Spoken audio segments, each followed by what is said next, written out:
अगर आज यहाँ बेटियों को अगर उसके बाप में हक मिलता है तो बाबा साहेब की देन है। अगर यहाँ महिलाओं को सम्मान मिलता है तो बाबा साहेब के देन है। नहीं तो यहाँ यही देश में महिलाओं को उसके पति को मर जाने के बाद जिंदा जला दिया जाता, पगला गया है। अच्छा, अगर पागल नहीं होता तो बाबा साहब के बारे में इस तरह से नहीं बोलता कि अम्बेडकर अम्बेडकर अम्बेडकर लोग बोल रहा है, फैशन हो गया है। और इतना अगर भगवान का नाम लेता तो स्वर्ग मिल गया। चिराग पासवान तो हाइब्रिड व्यक्ति है। अगर हाइब्रिड व्यक्ति है और हाइब्रिड मतलब भी है। उसकी माँ कौन है भाई? ब्राह्मण है। हाँ। और तो वो ब्राह्मण वो किसका पक्ष लेगा? दलित का पक्ष लेगा। कहा कि बाबा साहब के बदौलत भगवान को भी छत मिला। भगवान को कैसे छत मिल गया, घर मिल गया? बाबा साहब राम को देखिए, 400 मंदिर नहीं बना था, 400 वर्ष से वो पेंडिंग था, टेंट में थे, टेंट में। हाँ। और वही बाबा साहब का संविधान ही था आज जो था। हाँ। क्या उनको छत मिला, जो हम मंदिर घर मिला, छत मिला। और वो लोग क्या बोलेगा? अमित शाह तो खुदे बनिया है। हाँ। और बनिया का कौन गृह मंत्री बना देता मनुस्मृति के माध्यम से? चावरे गेहूँ बेचता। तो बाबा साहेब के संविधान की देन है कि आज वो गृह मंत्री बना हुआ है भारत का। और नरेंद्र मोदी प्रधानमंत्री बना हुआ है। नहीं तो चाय बेचने वाला खुद का था कि हम चाय बेचते हैं, चाय बेचने वाला राजा बन जाता देश का।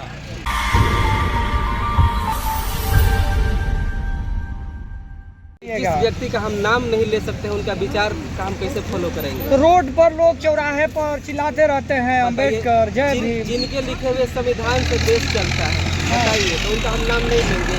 भगवान का नाम लीजिए तब न स्वर्ग जाइएगा। बताइए, भगवान कौन सा ग्रंथ लिख दिए थे कि उनसे पूरा देश चलता है? मनुस्मृति लिखे हैं, भगवत गीता लिखे हैं, रामायण लिखे, सब तो भगवान का। मनुस्मृति में तो इससे दलित वर्ग के लोग, शोषित वर्ग के लोग, जितने गरीब वर्ग के लोग हैं, सबको तो दिक्कत होता है मनुस्मृति से।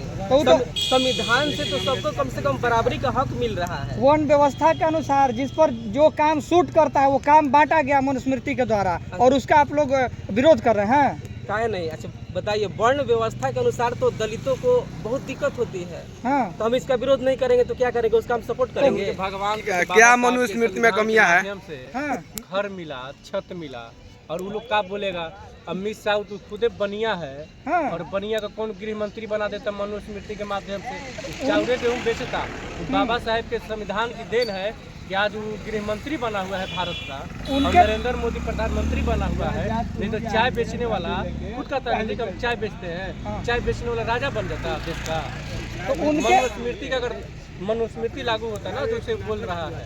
और बाबा साहेब की देन है। अभी से और बोल रहे हैं कि अमित शाह, बाबा साहेब को तुम जो है ना रोज जाप करो, तब जाकर तुम्हारा जो ये गलती किए हो वो जो है सुधारा जा सकता है। तो आपने कहा कि बाबा साहब के बदौलत भगवान को भी छत मिला। भगवान को कैसे छत मिल गया, घर मिल गया? बाबा साहब राम को देखिए, 400 मंदिर नहीं बना था, 400 वर्ष से वो पेंडिंग था, टेंट में थे, टेंट में। हाँ। और वही बाबा साहेब का संविधान ही था आज जो था।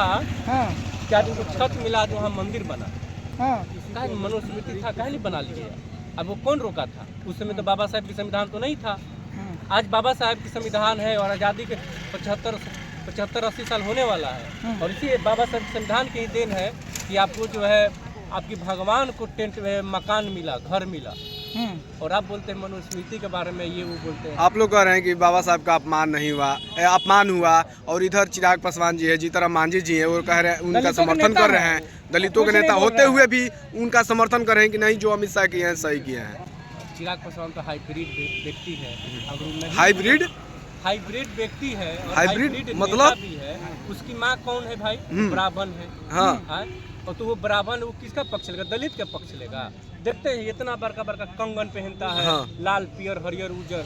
दलित के किसी घर जाते देखते हैं, खाना खाते हुए देखे? कभी नहीं देखे। है तो पासवान ही ना। और पासवान वो नाम का ना है, वो तगमा लगाया हुआ है। ये डफ हो गया है वो लोग कहती में। बोलेगा तो तुरंत उसको मंत्रिमंडल से हटा दिया जाएगा। आप उसको दलित का नेता नहीं? दलित के नेता पासवान लोग उसको वोट देता है। पासवान लोग उनको वोट देता है कि चिराग जी हमारे मांगों को संसद में उठाएंगे। पासवान लोग उनको नहीं वोट देता। पासवान लोग जो है अपने नेता को वोट देता है, ठीक है ना। अब वो जीत गए हार गए, वो बात की बात है, ठीक है ना।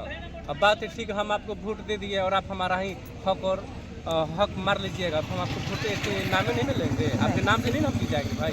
हम आपको वोट दे करके तो भेज दिए, आप MP बन गए, आप मंत्री बन गए, और अपने ही समाज का हक जो है मारा जा रहा है, तो आप नहीं बोलिएगा। उसी का बाप चिराग पासवान के पिताजी बाबा साहब की मूर्ति फोटो लगवाए थे संसद भवन, गलत थे। और रामविलास पासवान जी गलत हैं? इसका बेटा उनसे बड़ा हो गया है रामविलास पासवान से? नहीं। आज उनके बारे में गलत बोला जा रहा है, तो इसको देखिए बोल देगा तो मंत्रिमंडल से हट जाएगा। इसको तो लालच नहीं कुर्सी के, भाई कुर्सी के लालच में तो कोई भी कुछ बोलेगा ना। जीतनराम मांझी के नेता है, बात करते हैं दलितों की, वो भी कुछ नहीं बोल रहे हैं। नहीं, वो लोग देखिए, वो लोग अपना कुर्सी बचाने के लिए जो है उसके सपोर्ट में है। अगर कल लोग हटा दिया जाए तो कल ये लोग भी बोलेगा, लेकिन क्या करिएगा, कुर्सी बचाने के लिए तो कुछ तो बोलना पड़ेगा ना, इसलिए बस वो लोग अपना। देश में जो राजनीति चल रही है, अच्छा आप भी बताइए, राहुल गांधी जी जब से उन्होंने कहा अमित शाह ने अम्बेडकर, तब से राहुल गांधी सबसे बड़ा बाबा साहब का फैन बने हुए, कहते हैं मैं सबसे बड़ा भक्त हूँ बाबा साहब का, उनको क्या कहें? नीला टी-शर्ट लगाकर, नीला साड़ी पहनकर। अमित शाह वो दोनों व्यक्ति बाबा साहब का अनुयायी नहीं है। उन्होंने दोनों व्यक्ति में बाबा साहब का अपमान किया है। और राहुल गांधी आज बता रहे हैं कि हम बाबा साहब के भक्त हैं। ये उनका दिन नहीं है, यहाँ के दलितों का दिन है कि बाबा साहब के जमीनी स्तर पर उनको पढ़ने लगा, सोचने लगा, सर्च करने लगा, लिखने लगा, बाबा साहब का नाम गूंजने लगा पूरा विश्व में।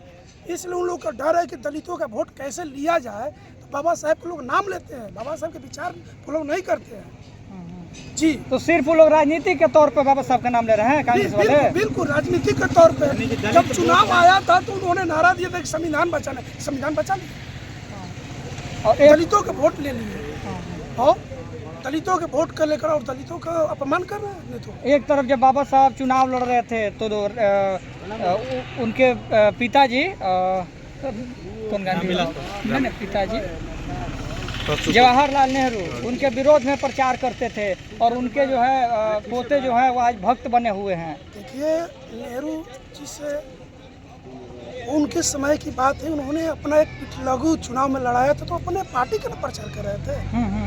बाबा साहब के जो विरोध लड़ा था वो नेहरू जी के पार्टी का था, और बाबा जी अपने पार्टी से चुनाव लड़े थे।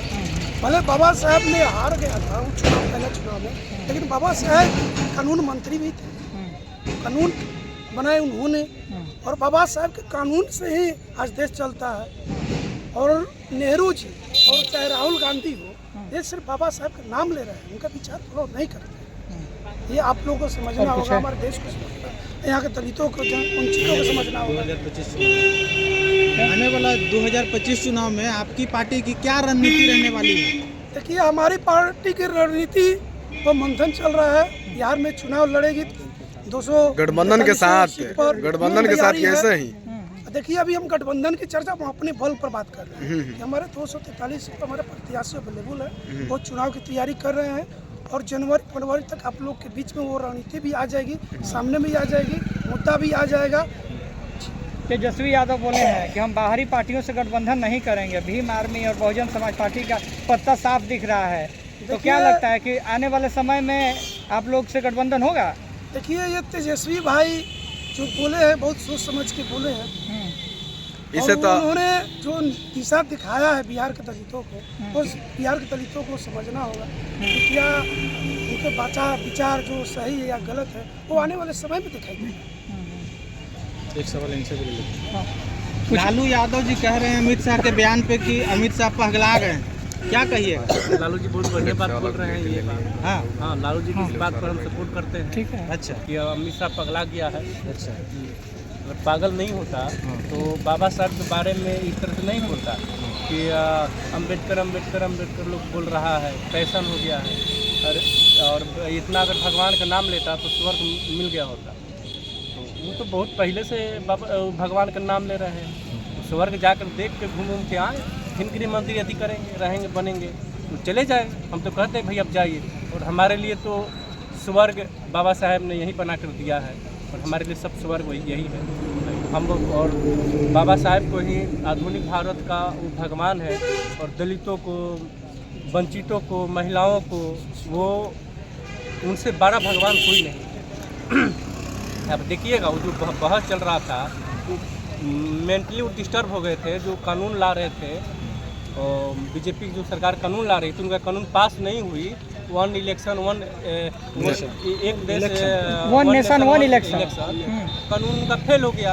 वो तिलमिला गए, तिलमिलाने के बाद क्या हुआ कि मोदी साहब पर वो बोल दिए, उनको कोई लगा नहीं कि भाई क्या बोले नहीं बोले, बोल के वो फंस गए हैं बेचारे। तो वो जो है कानून जो फेल हुआ ना, पास नहीं हुआ, इसमें वो तिलमिला करके जो है उटपटांग जो है बातें वो बोल रहे थे। उस दौरान हम लोगों ने सुना था कि हिंदू कोड बिल पर वो भाषण दे रहे थे, बोल रहे थे, उसी के दौरान ही बात आई थी।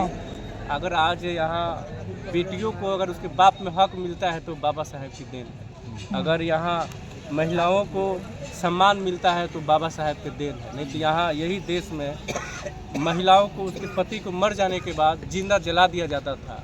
आज अगर वो सुरक्षा से सम्मानपूर्वक ज़िंदगी जीती है तो बाबा साहेब की देन है।